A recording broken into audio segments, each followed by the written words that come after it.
All right, so today we're going to dive into some pretty murky waters. Oh, yeah. We're talking about that whole thing with the mishandling of classified information Mm. and possible security breach during the Yeah. 2016 election. Yeah, a story with intrigue and unanswered questions, for sure. A whole heap of controversy. Yeah, and controversy. And the source we're looking at is a YouTube video All right. with a title that kind of speaks for itself. Okay. It's called Case Closed. Comey's destroyed evidence found proving what he hid before Trump's election. Oh, wow. That's Yeah, a title. that's a That lot. grabs your attention. Yeah. But, we always got to be careful. Yeah. We always approach our sources with a critical eye. Right. Especially this one. Absolutely. Given that strong language, Right. and potential for bias. Exactly. Our Yeah. mission today is to sift through these claims, try to separate fact from speculation, Okay. and see what we can actually learn. Sounds good. But Yeah. before we get into the nitty-gritty, let's set the stage a little bit. Okay. So you're probably familiar with the whole controversy surrounding Hillary Clinton's emails while she was Secretary of State. Yes, the private email server. Right, the private server. Yeah. Was that a security risk? That was the core issue, right? Yeah. Was using a private server for official business. Yeah. Especially for someone with such sensitive information like the Secretary of State. Yeah. Was that a big security risk? Yeah, and it wasn't just a hypothetical risk, right? I mean, it was public knowledge that her emails were hacked, Oh, yeah. which makes the whole thing Yeah, that's a huge... even more alarming. Yeah, it raises serious questions about potential exposure Right. of government information. But this is where things get even more intriguing Oh, really? and honestly more disturbing, according to the source. Oh. They claim that Clinton's emails weren't just hacked by anyone. Mm-hmm. They were hacked by Chinese state-backed actors Whoa. back in June of 2016, So this was before the election, months before the election. and this information wasn't public. No, it was not public knowledge at the time. That's a big claim. Yeah, and the source alleges that this whole hack was intentionally concealed Concealed? by then FBI Director James Comey. Comey, the Yeah. same Comey that, Same Comey who reopened the investigation. right, just days before the election Yeah. and denied any knowledge of a Chinese hack when he was asked by He was questioned by Congressman Bob Goodlatte. the chairman of the House Judiciary Committee. That's right. The source goes on to describe some pretty unusual aspects of the FBI investigation, Okay. focusing on the immunity deals Mm-hmm. that were granted to two of Clinton's aides, Cheryl Mills and Heather Samuelson. Immunity in exchange for their cooperation. Right. But what's really striking is Yeah. that these deals included the destruction of their laptops. And hold on. Laptops We're talking about that potentially had crucial evidence destroying evidence in an active FBI investigation. in an investigation that involves potential national security breaches. I mean, that's Why would Comey, as the head of the FBI, right. even think about destroying evidence? That's a good question. It's a big question. The source suggests Yeah. that maybe this was part of a larger effort Oh, okay. to conceal the Chinese hack Right. and to protect both Clinton and the White House. So they're saying this is a potential cover-up A cover-up at the highest levels. at the highest levels, but Yeah. are there any details in the source Right, good point. that actually support this? Well, the source highlights Yeah. that Samuelson was using Lenovo laptops. Lenovo laptops. Yeah. What's the significance there? Well, Lenovo as a brand Yes. has been linked to pre-installed malware Malware. that's connected to the Chinese government. Hold on. So we have someone with access to Hillary Clinton's emails. Right. Potentially including classified information, Yeah. using laptops from a company known for security vulnerabilities Yeah. that are linked to the Chinese government. The State Department itself Right. banned the use of Lenovo products. Because of security concerns. Exactly. And this is all happening at the same time as the alleged Chinese hack. Yeah. This just sounds incredibly risky. It raises questions about the judgment Yeah. and the security practices Of everyone involved. of everyone. From Clinton to her staff Right. to Comey and the FBI. It really feeds into this whole narrative of Right. a potential cover-up. Okay, so we've got these destroyed laptops. Right. We've got the Lenovo connection. Yeah. And Comey allegedly concealing the Chinese hack. Mm-hmm.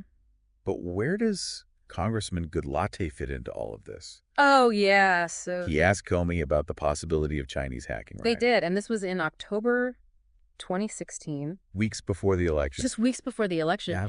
And what's even more startling Yeah. is that the FBI had already confirmed the Chinese hack by this point. Wait, so they knew about it, They knew. but they didn't disclose it to Congress. Not even when they were directly asked. Wow. And all of this just weeks before the election.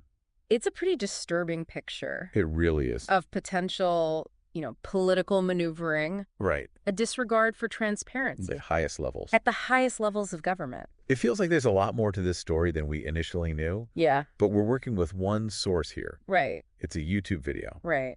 We need to consider the potential for bias, Of course. the lack of evidence, Yeah, the possibility of missing information. absolutely. We got to be critical, Yeah. question the source's motivations, Right. look for more information. Yeah, but even with those caveats, Yeah, the sequence of events is troubling.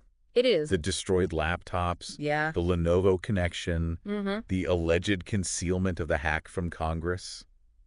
It all adds up to a pretty unsettling picture. It really does. It makes you think about transparency and accountability Yeah. and, the potential for political influence. In institutions like the FBI. Yeah, institutions like the FBI. It makes you wonder what the consequences could have been. It's significant, right? If China was able to get into the Secretary of State's emails, Mm-hmm.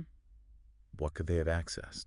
Diplomatic negotiations, intelligence assessments, Yeah. strategic plans, maybe even military operations. So they could have used that information to exploit weaknesses. Yeah, Blackmail people, sabotage diplomatic efforts. absolutely. And if the FBI knew about this but didn't say anything, Right, like the source alleges then those vulnerabilities could have stayed open. putting national security at risk. For who knows how long. Yeah, Scary. it's pretty sobering. Yeah. It really underscores how important cybersecurity is. Yeah. Not just for the government, Right. but for everyone, for all of us. Our data, our finances, Everything our critical is infrastructure. all vulnerable. Yeah. It's a good reminder that we can't be complacent. We need to be vigilant, Yeah. informed, proactive. In protecting ourselves and our data. Absolutely. But let's zoom out for a second. Okay. Think about the bigger picture. Right. This all happened when things were already tense between the U.S. and China. Mm-hmm. And it's only gotten worse since then. Right.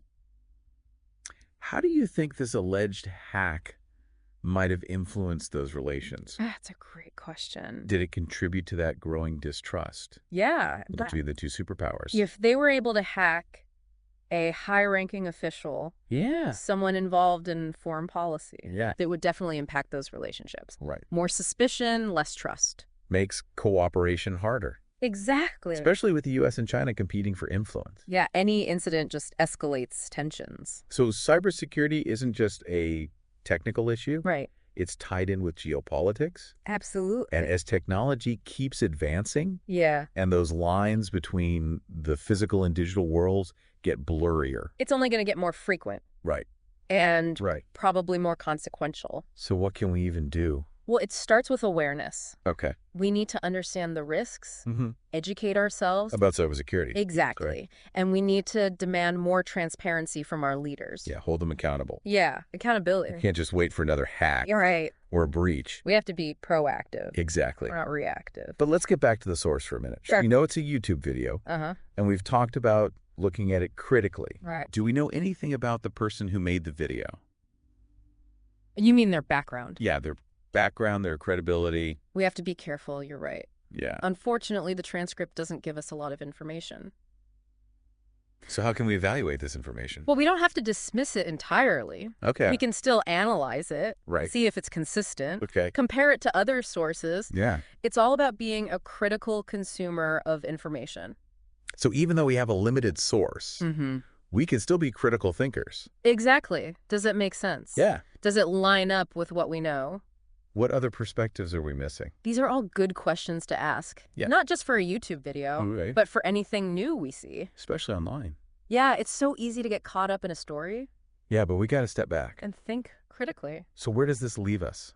Well, we have some serious allegations. Yeah. A security breach, a cover-up, destruction of evidence. Right.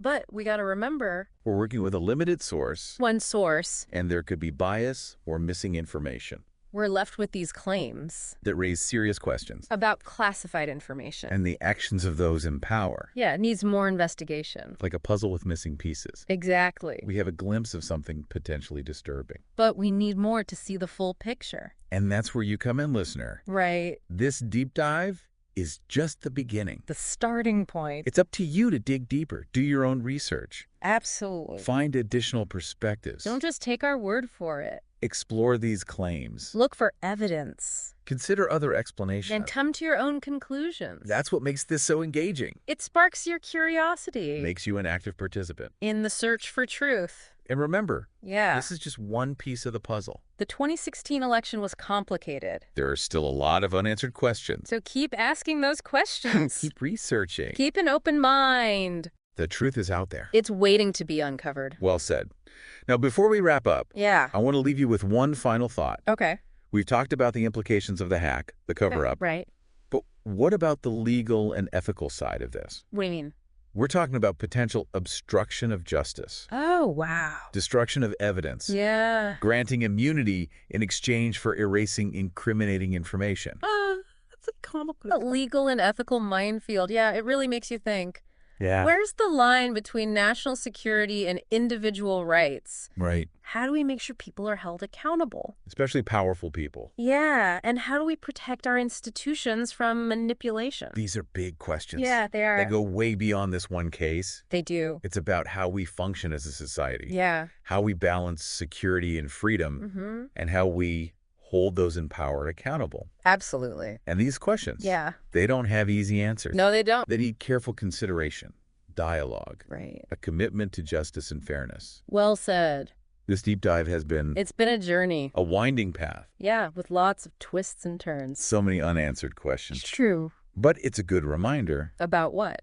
that we can't just sit back and passively consume information. We can't be passive. We need to be engaged, Ask questions. demand accountability. Make our voices heard. The health of our democracy depends on us. An informed and engaged citizenry. That's it. That's the key takeaway. Yeah. Thanks for joining us on this deep dive. It's been a pleasure. Until next time, Yeah. keep exploring Keep those questions coming. and keep the conversation going.